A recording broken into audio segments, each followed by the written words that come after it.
পরিবেশ দিবস উপলক্ষে ট্রাফিক ওয়ারি টিমের বৃক্ষরোপণ কর্মসূচি অনুষ্ঠিত।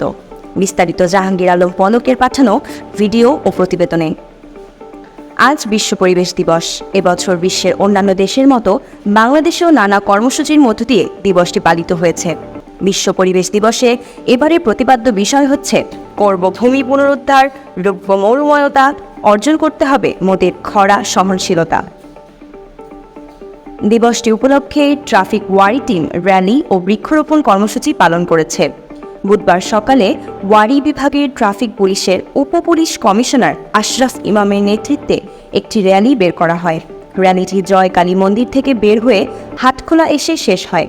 অনুষ্ঠানে প্রধান অতিথি হিসেবে উপস্থিত ছিলেন জাতীয় সংসদ whip Sanjida Khanam, ADC traffic Wari Sultana Ishrat জাহান।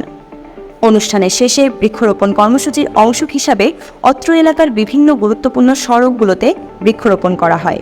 এ সময় ট্রাফিক ওয়ারি বিভাগের বিভিন্ন পর্যায়ের পুলিশ কর্মকর্তা ও সদস্যবৃন্দ উপস্থিত ছিলেন।